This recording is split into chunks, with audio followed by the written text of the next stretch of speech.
What does Star Wars actually feel like? What foundations build that feeling? Is it the music, the cinematography, the world building, that sense of wonder seeing this galaxy far, far away?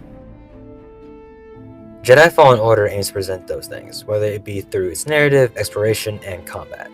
How well do these foundations stand? Well, at its best, Jedi Fallen Order can fully balance these foundations out. However, how long or consistent that novelty lasts is a whole discussion in itself.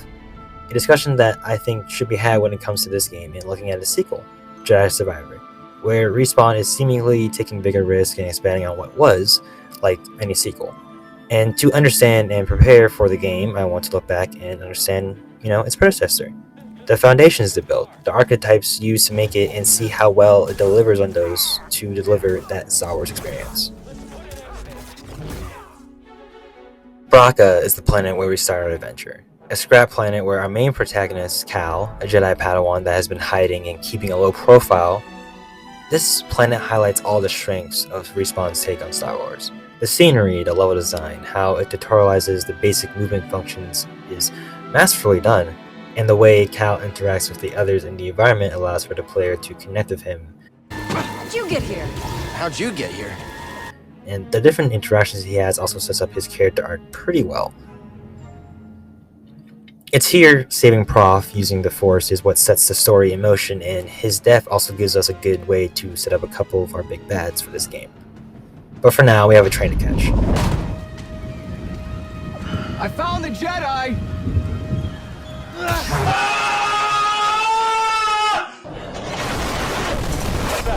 The train sequence is another great cinematic set piece that tutorializes the basic combat moves and introduces the Force in both combat and puzzle solving.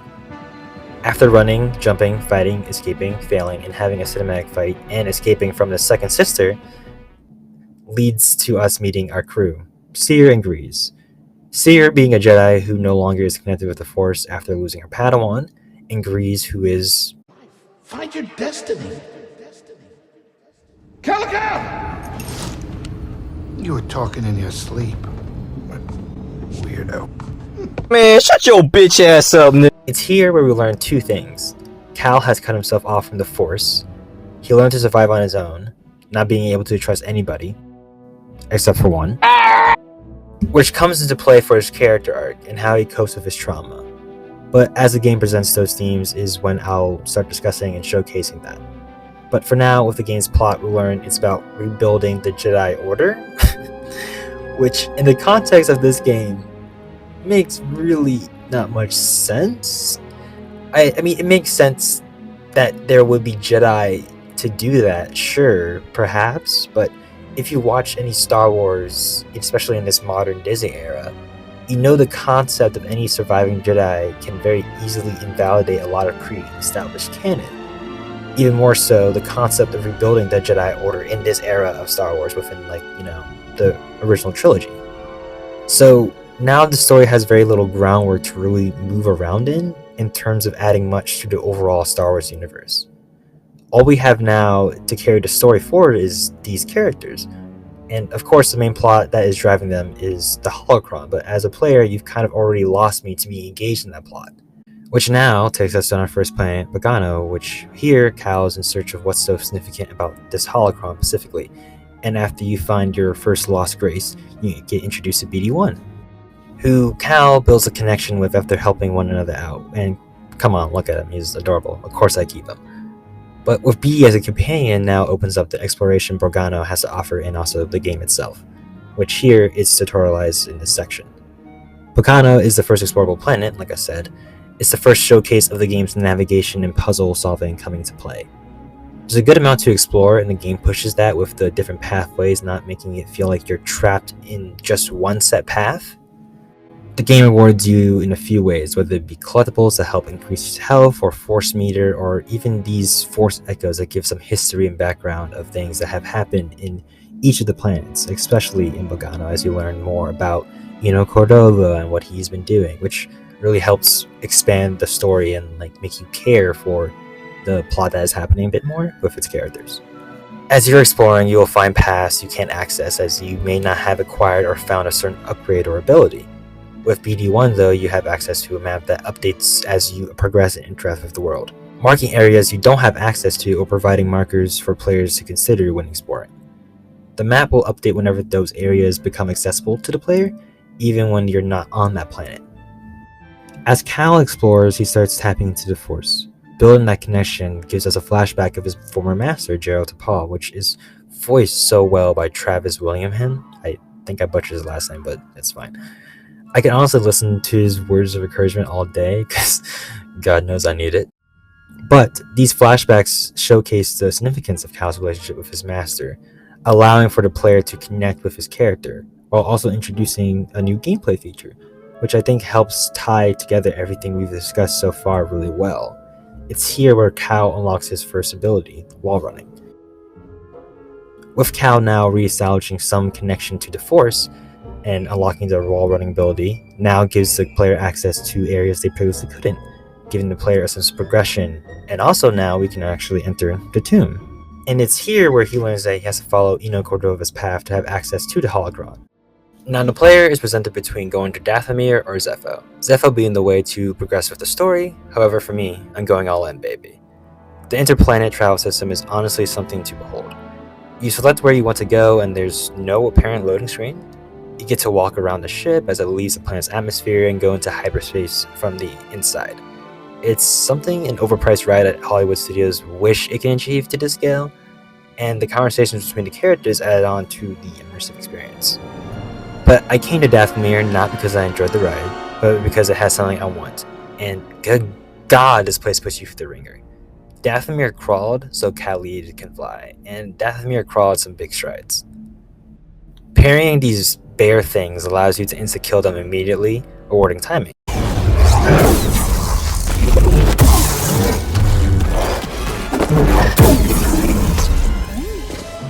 Watch out for the spiders though. They shoot projectiles with AoE after effects and also more poison when you kill them, so you can't just stand still and do a cool pose after you kill them, which I don't know why I said that, but I think that's something that you should know because it just bothered me and I was like, wow, that's crazy that they did that in this game, but you know, it's fine. Cal has his first encounter with the Knights of Cimmerian, and these mystical Knight brothers that obviously were enhanced by her. They're usually paired in groups. The melee ones are incredibly deadly even on their own at this early stage in the game, having unblockable but slow attacks that can be countered or even dodged if well versed enough for the combat. As you go further, you have to deal with archers and the melee types at the same time, so it keeps you on your toes. Also, being in such enclosed spaces pushes you to consider your moves carefully, but also to think quickly. You find a bridge and a stranger in a cloak who is just not really important right now as we cannot progress past this bridge. So, you know, the reason why I came here was for a double-bladed lightsaber, of course, which isn't exclusively here, but it's here on Dathomir where it's technically the earliest point you can unlock it in this game. The average player wouldn't have gotten this by the second time they got the Kassyyyk if they paid attention. Having it be accessible this early on is a great choice, especially as Zeffo can overwhelm you very fast. The double-bladed lightsaber provides a different base combo set for Cal. It's great for crowd control, as the enemies from the Empire are not a big threat individually, but more so in groups and the variety of enemies they can have, and it can very easily overwhelm the player if not approached carefully. The double-bladed lightsaber allows the player to focus on one enemy while keeping others at bay while doing so. With the one-bladed stance, you'd have to deflect blaster bolts individually, timing the block button for each one. But with the double-bladed stance, you just have to deflect one blaster and hold down the block button for Cal to deflect them, all back at enemies on his own.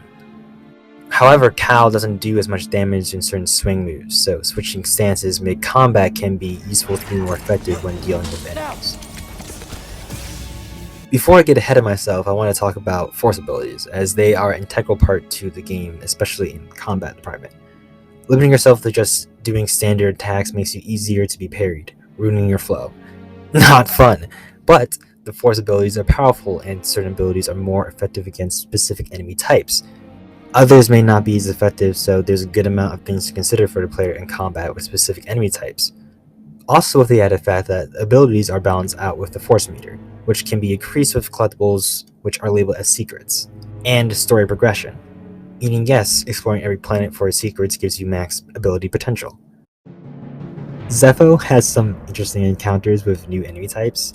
Having to deal with a blaster trooper, rocket trooper, and multiple melee troopers is pretty fun, and can be handled in a half a dozen different ways at this point in your character progression. However, the tomb itself is the main highlight. Tomb of Ilum. I am going to have to see if I can correct myself later on the line, we'll see. But the first Zeffo tomb is what gives you the force push, and you notice a pattern with each of the Zeffo tombs. They represent an ability in the force Cal will be able to connect with, relatively speaking, more or less. We'll get to that later. But this is actually a really cool way of connecting the story to Cal's overall journey, right? Because it's at this point you learn the Zeffo are an ancient civilization that use the force. This tomb has a lot of wind puzzles going for it, which dictate how you move through the environment and solve certain puzzles, while you can also use the force. Once Cal unlocks the force push, it gives the player a new set of skills to work towards. This can be said with other force abilities you get in the game, but now you are the win, and once again the game highlights its strengths through the puzzles and combat. These Zeffo Guardians are a bit damage spongy, right? But wait for an opening to force push their core out of them to make them more susceptible to damage. Also, the finisher is pretty cool.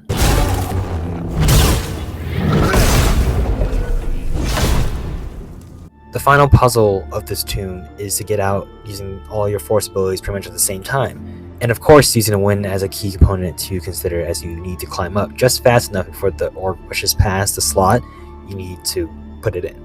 The first tomb is down, but according to Cordova's message, we have to go to Kassyyyk and find Tarful, and now it's time to backtrack to the Mantis.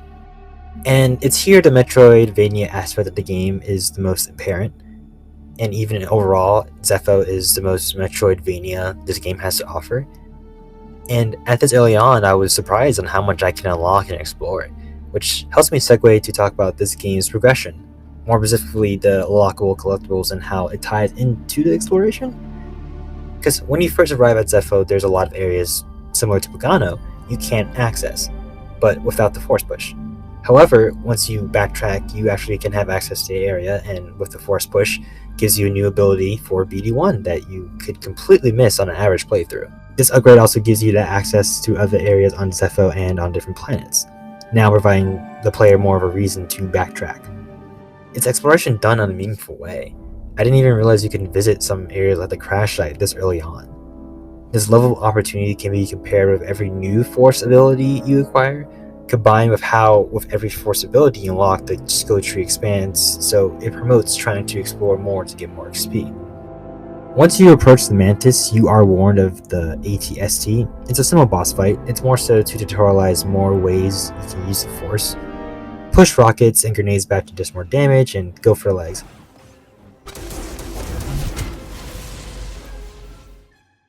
The purpose of this fight, though, is to build Cal's confidence and willingness to fight, which is nice to see, as Cameron Monaghan is just so charismatic, and the way he plays with Cal's youth but subtle hints of trauma and not wanting to talk about it is a really nice touch. So now, Kassyyyk is our next stop in this playthrough. With the hope to find the Wiki Chief Tarful, we are put right in the middle of the action. After jumping into the water, climbing up the legs of the ATST, and hijacking it, I must really say, it really felt like I was in Star Wars. To the way Cal and BD play off each other, the music, the dialogue they have, and the way you can interact with the partisans is really highlights a lot of what I love about Star Wars and its characters. And even, it's just, you see people is what I'm trying to say. Depending on how much you explore during your time in Zeffo, Cal will have a dialogue interaction with someone who escaped from Zeffo. And it's honestly really a shame this level of interactivity isn't expanded upon in other planets. I think side quests of sorts, or little activities where Cal interacts with people in the world in some small ways, would help us connect to these planets more. I would have liked to have seen more of what it was like for the people who lived in Zeffo. However, Kassyyyk does provide some level of connection to people and makes you feel like you are a part of a larger scale fight. In some ways, you can say this first mission on Kassyyyk is a glorified side quest, as all you do is help out Forrest Whitaker and leave. But it does help Cal gain some independence as a character without him being dragged along by the Eno Cordova plot point. At its core, and compared to Zeffo at least, Kassyyyk is pretty simple in its design. There's multiple levels, but the paths don't depart or go too far away from a set direction, in contrast to Zeffo. The Empire does not feel overwhelming, and there's an added level of chaos with the inhabitants of Kassyyyk, so that makes up for the lack of overwhelmingness from the Empire, giving a new challenge to push the player. You can actually find an upgrade to Haxion security droids from exploring here, which is huge. However, like I said, Kassyyyk doesn't do much to progress the story, but I believe it is a good way of characterizing Cal as a character independently. You're free to Wookiees and have gained some help with the partisans that will help find powerful when the story is ready for you to come back, and of course, but for now, we have another round on Zeffo.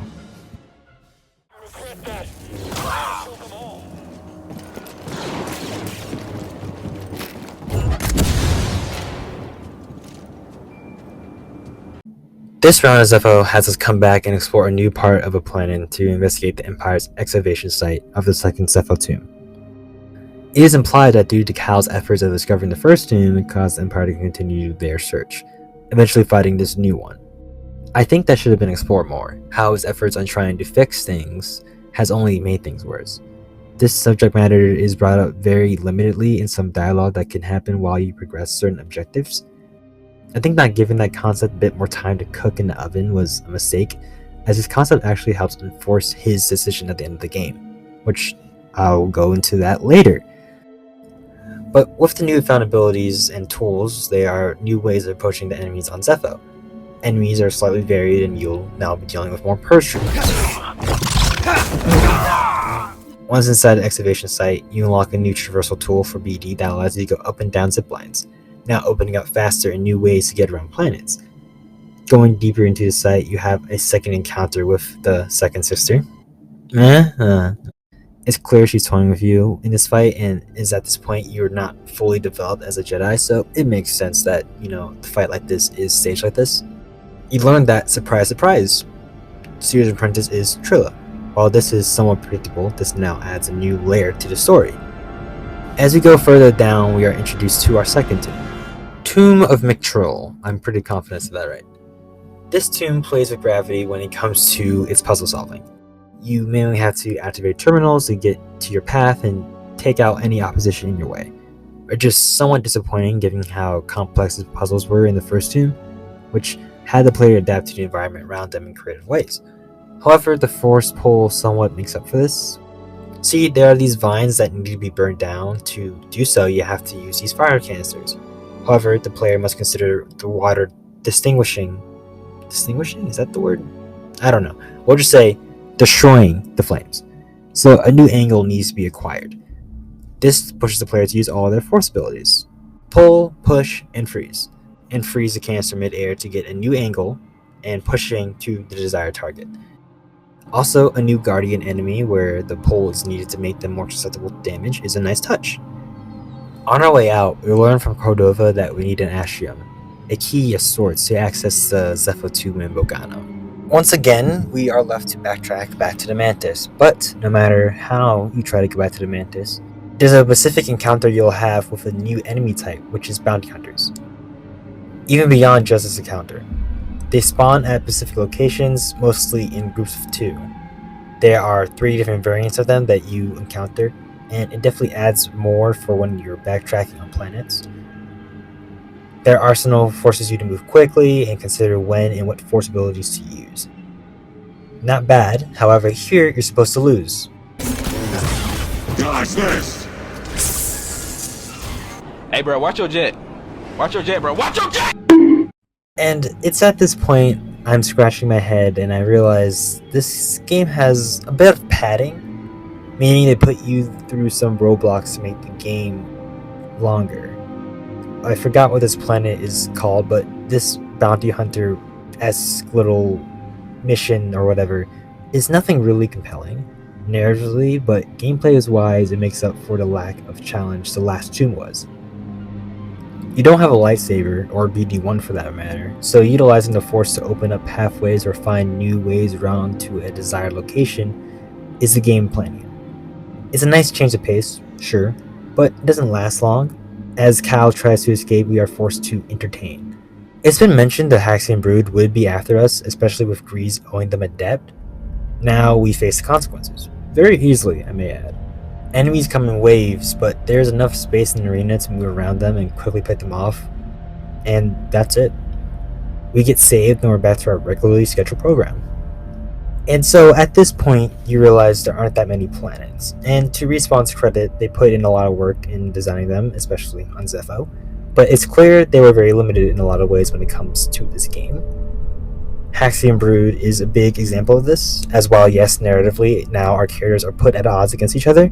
Seer and Cal's relationship is in question due to her not telling him about Trilla. Grease got Cal captured because of his gambling issues. And we get a nice one-on-one moment adding some depth to Grease. And if that was the point of the Haxion Brood storyline, then sure, that's cool. But this faction is barely developed narratively on its own. It just feels like padding more or less for the sake of padding. And so far, this padding hasn't done much to really justify existence well enough for me to let it slide. It isn't a main issue to the game's core, but it's just something that I noticed and I hope they improve on in the next game, like making it all matter more so in the grander scheme of things instead of just this one side arc within the narrative. And well, whoops, while you were gone, Trilla stormed Kassyyyk and pushed back the partitions. But now, Mari, another partition. Okay, basically you are told that Tarful is, so now you have to go back to Kassyyyk. But this time, you are going to go to the Shadowlands, which in this game is done pretty interestingly here. It's a lot more mystified in a way. The glowing plants and the plants that try to kill you are a really nice touch, adding some level of stakes with the combined danger of the other wildlife you encounter, with the extra added on of stormtroopers you encounter makes coming through here quite eventful. Once you find Mari, she just gives you a water breather. Thanks. I find this upgrade a bit misplaced, as at this point in the game, there was no benefit of having a water breather other than getting chest.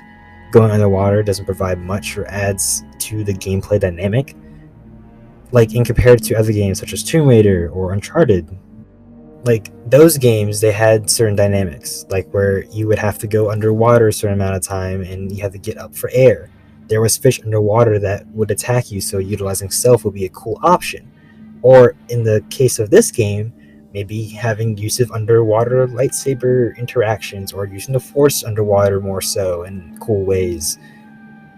It's just, would have been nice if there was more meaning behind it, if there was like more depth to it beyond just simply another tool that we need to use to progress instead of, what could have been a tool to not only just progress, but also explore and do more things differently beyond just going underwater for chests, which that is what it is used for at the end of the game. And it's just really annoying because not only as I mentioned prior, having the underwater breather is a bit underwhelming, but just the interaction with Tarful is so lackluster. It isn't even a cutscene. It's just a casual interaction that you would have with an NPC, and it's just not really meaningful. Or anyway, it doesn't seem like there was they had this build of oh, Tarful is the freedom fighter. Oh, I need to find him and everything, but it wasn't that crazy, and I think it should have just been clicked more, or probably honestly, quite frankly, just been done differently.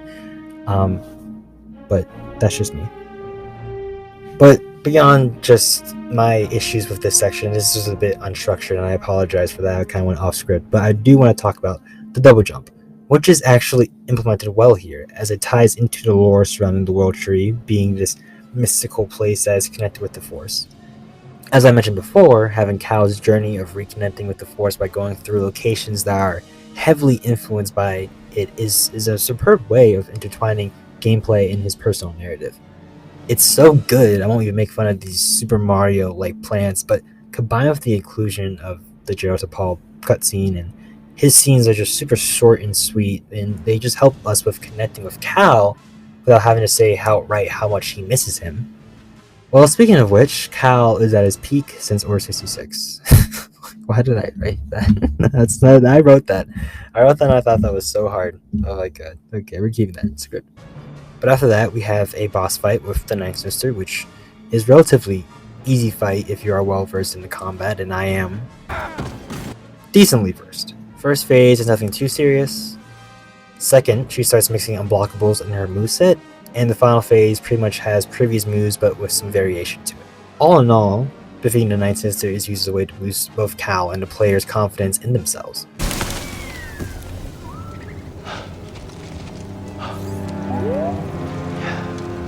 Just took down an Inquisitor. Now that you've locked all Force abilities and learning the Astrium is in Dathomir, it's at this point when the game starts building a clear emotional center with its characters. Having now shown and highlighted Cal's, Seer's, and Gree's mistakes, and dealing with the consequences of some of those mistakes, it builds this disconnected family learning how to reconnect or in some way, shape, or form. Because now a lack of trust has been established. From here on, Cal has to learn to accept those mistakes and grow for them, not on his own, but with those who care about him. But that will come more apparent with time. For now, we know our next step is to go back to Dathomir, to find the Astrium. And it feels pretty good to fight through here again, now having unlocked more skills to help with survival. But we are quickly humbled as we are forced to fall down deeper into Dathomir, and we encounter Marin again, who this time spawns in Night Sister zombies. The zombies definitely add on and give a new, unique gameplay dynamic, I guess. They are not interrupted by basic attacks. They attack and lunge at you in hordes, so not letting yourself be overwhelmed is a big part of the gameplay dynamic. Using force abilities or heavy attacks to keep them off you, so you can defeat them more efficiently. Dathomir swamps are very hostile, filled mainly with creatures you have to fight through. However, the main point here is in this cave, where you have this fight with this bird thing. I'm not gonna try to pronounce that. It's a good fight. The main appeal of it, though, is the scale of it. Being able to use the force on it as well to your advantage helps give you a sense of power and control. Once you beat it, he just flies. Like, well, okay. But here is where we get access to another tool, the climbing gloves, which makes sense and works pretty well within the game structure and the world building that's been established. You already climbed a lot in this game and on this planet as well, with the added fact of you picking it off a corpse of a Night Brother, who you may learn later on that Night Brothers does a test of strength in this pit, so it makes sense to have something like this here. So it works well within the gameplay loop. Even more cooler is how it's utilized when escaping the bird in round 2. This part is simple but engaging. Cal just being grabbed, being thrown off, landing, and having to jump off again and land and then jump off and then crash. I don't know if I did that correctly, but you get the idea.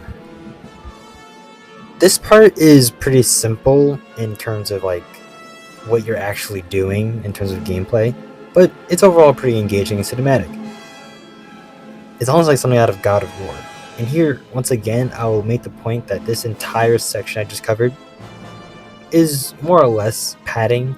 Of course, I recognize that the experience is what makes the game, and while it is a fun little experience to go through here, I do feel like it doesn't do the most with it, in a sense, because there's a lot of things that I've mentioned that doesn't feel fully fleshed out, fully baked, and not properly well integrated to this game's story and narrative or other aspects of it.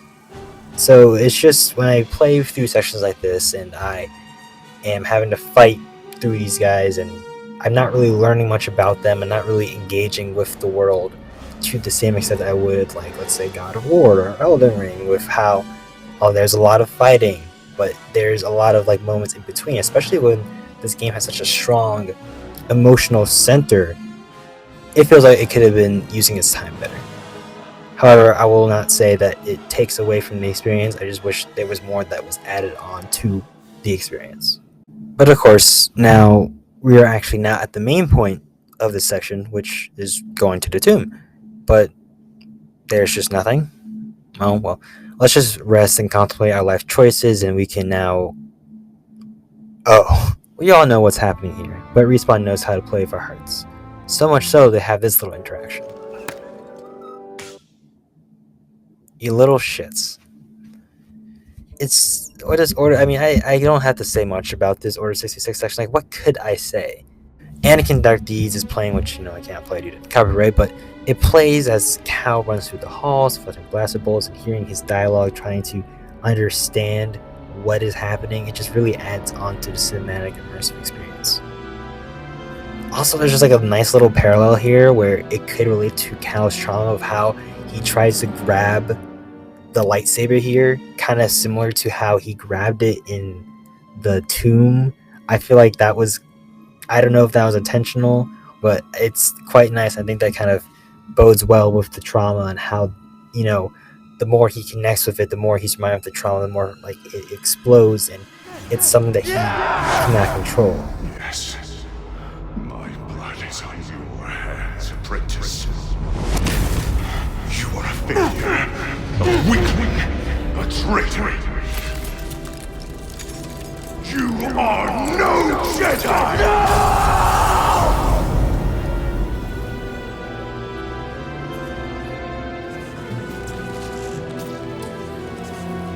But yes, General Paul's death is now fully realized in Cal's mind. Now forced to face it head on, it's clear he is not ready. Cal's reconnection with the Force is reawakening the guilt and trauma from that day, not taking the time to understand the full significance of it, but only blaming himself for something he could not control. Now, with no other options, we are heading back to the Mantis, but it is now revealed that Malicos is showing his true colors. He was a Jedi, turned to the dark side after landing on Dathomir. He is in some ways a reflection of what Cal could have been in different circumstances. In fact, what's interesting here is that Cal didn't say no when Malicos was asking for him to be in his family. It's when Merrin arrives and calls him out for his lies, you see in his face he wants nothing to do with them. But Merrin summons the zombie witches and Cal makes a great escape. Now completely emotionally damaged, and with seemingly no options, Seer presents one last hope.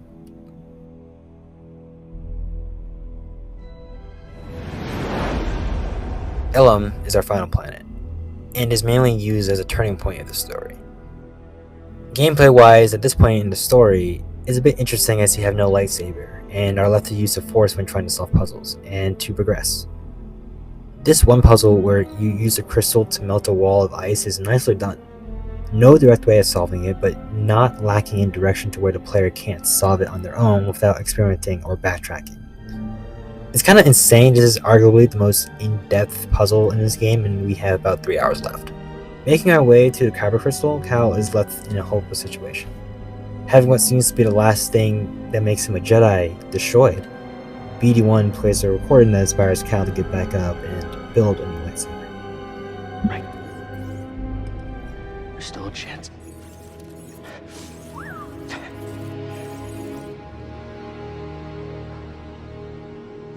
There's always a chance. We will always struggle. But that is the test.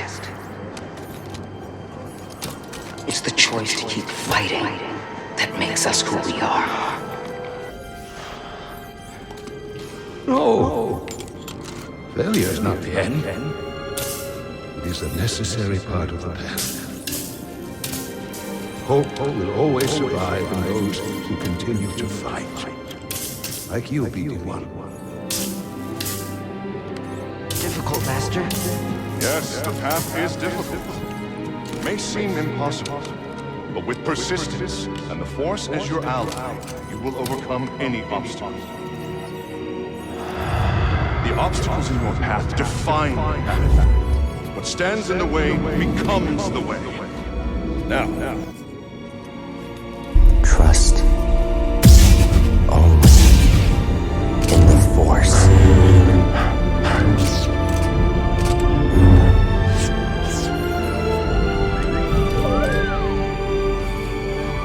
Now a fully realized Jedi, and unlocking a new move, Cal fights his way through Ilum, providing a power fantasy, giving us the ability to mow down so many enemies with ease.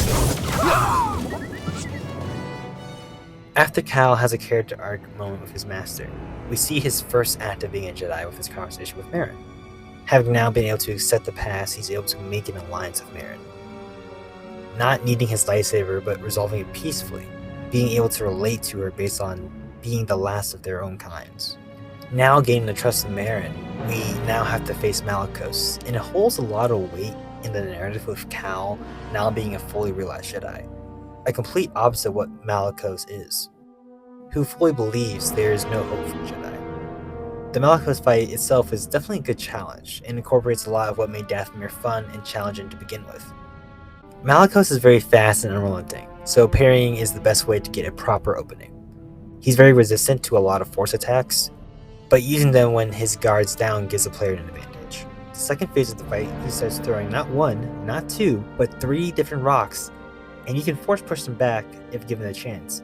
But also now, Marin joins the fight and assists you if you get close to death or even after you parry him.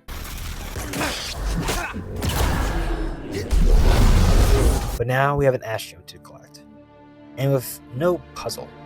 Yes, Marin just helps us get across, but it would have been a nice opportunity to perhaps introduce a puzzle that had Marin assist us along the way.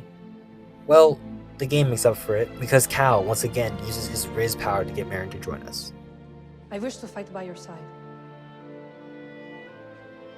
Night Sisters and Jedi do not travel together, but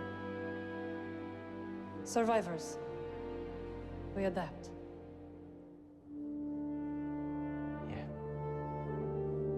Yeah, I guess we do. What do you think, BD? I agree.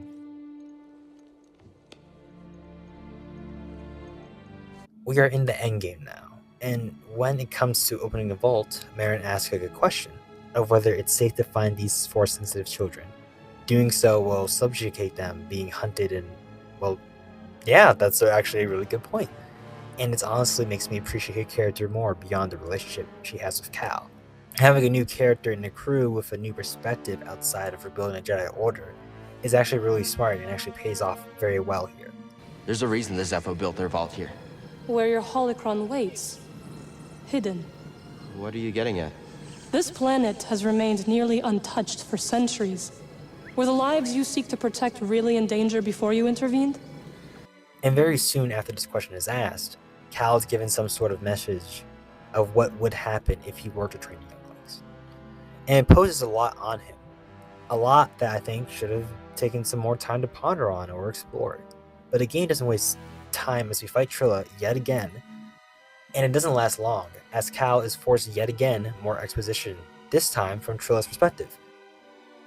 Seeing how she turned to the dark side and how Seer, with that out of the way, I think it's a big missed opportunity for Cal not to talk about his vision, or at least give him some time to process it or even acknowledge it. Like, no dialogue or anything. My guy, we saw you in an Inquisitor outfit.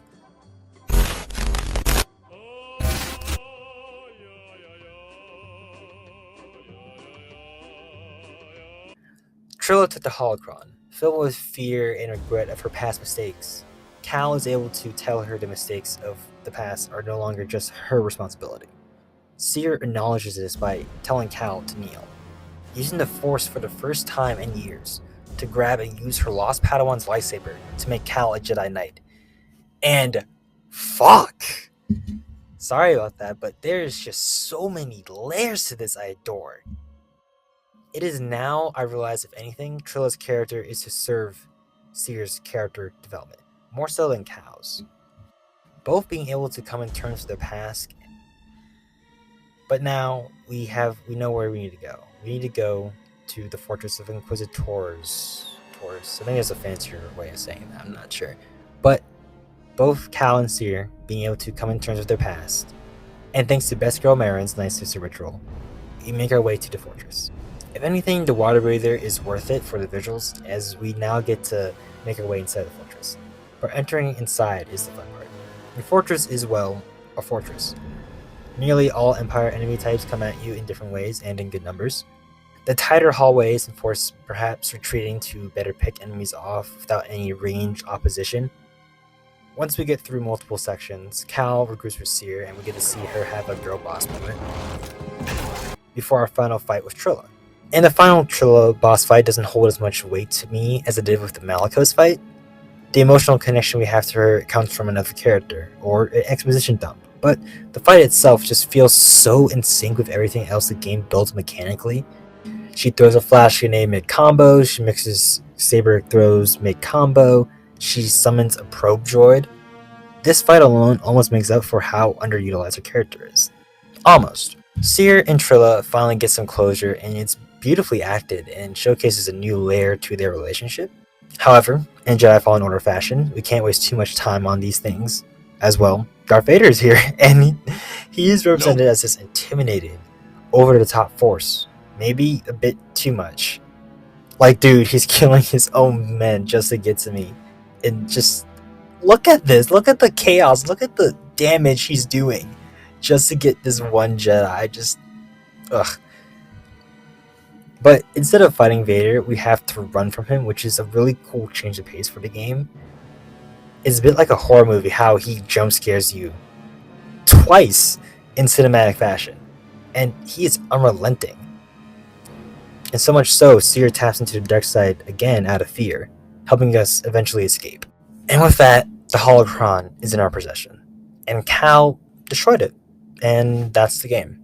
And honestly, it's no wonder people were saying its story is as disappointing as the Rise of Skywalker. But I honestly wouldn't go that far. There's a great story here, but when it tried to run, it tripped on itself. And since then, has made very slow strides getting up and making it to the finish line. To me, this game's narrative is bogged down with its padding and willingness to explore themes that are half-baked in the story, but instead gives us very gimmicky sections that, to me, I feel like this just doesn't gonna cut it.